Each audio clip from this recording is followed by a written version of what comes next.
So, yun na nga guys. Itutulog ko sa... So, yun guys. Itutulog ko kayo sa labas ng bahay namin. Tapos maraming halaman. Talbos ng kamote. Mangga. And talong. Ayan, mga talong yan. And itong mga kalabasa, which is ang laki na. So, ingay naman. Okay. So, ito yung kalabasa. Malaki na siya. Ayan. Malaki na siya. And ito. Ayan. Bigat na rin. Hindi na doon guys. Pasensya na kayo.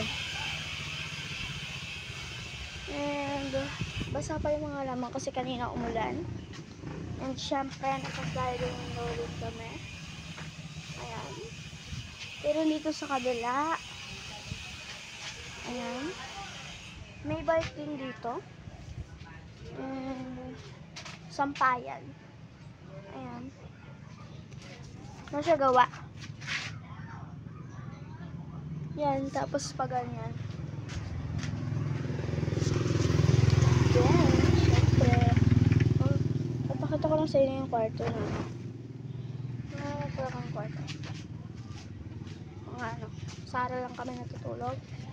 And wala pa kami po kasi so nagigib-igib lang muna kami. Kasi ayaw muna nalang gumasto. Uy!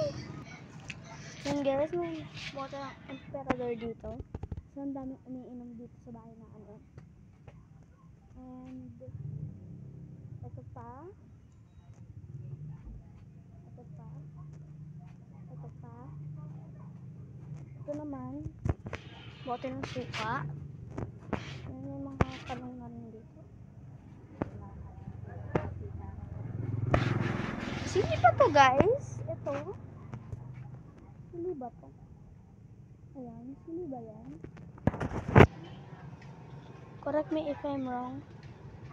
Kung hindi yan sili, comment nyo. Ay, nakapintura na yung bahay namin. Kasi makalat rin dito sa labas. And then, uy! Baho. So, and dito rin. At yung mga balde namin, medyo makalat lang rin. Then, ito yung pababa. Nasa Masantol, Pampanga kasi ako guys eh. Kaya medyo baha. Alam nyo naman, DPWH.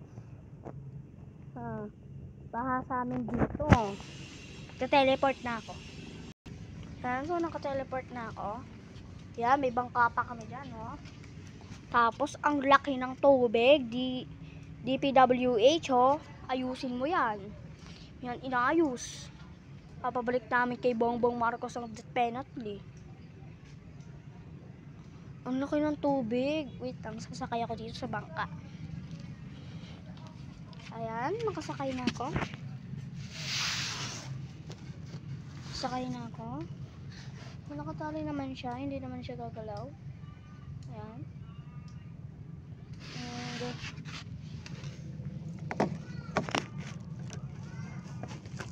yan. Minsan nagbabangka kami. Pero umulan lang talaga. Kanina kasi yung bagyong Nando. Pero may balak rin kami. Doon kami umuwi ng Mindoro sa 25. Oo. 25 kami nagbabalak ng umuwi ng Mindoro kasi mga gabi daw mawawalan ng barko and hapon kami babiyahe doon. Yes, and medyo madilim pa rin po, oo. Ano pa lang? Anong oras na? 4:01 pa lang po pero parang 5:30 na. Siyempre po, baka hindi. So, baka hindi po kami matuloy ng Mindoro or matutuloy kami. So, may 50-50 chance po na matuloy kami sa Mindoro. Tapos ang lulam, umalis na pala ako dun sa bangka kasi tignan yung lulam. Like, nagagalit ka na naman. Kasi siguro inanuan ng jowa mo. Kawawa ka naman. And siguro mamayang gabi malakas yung ulan pero walang hangin. Kasi nung unang araw pa lang nung tumama dito yung bagyong Nando, siya, pabugso-bugso lang siya, wala siyang ulan. And ayun lang guys, thank you for watching, bye bye.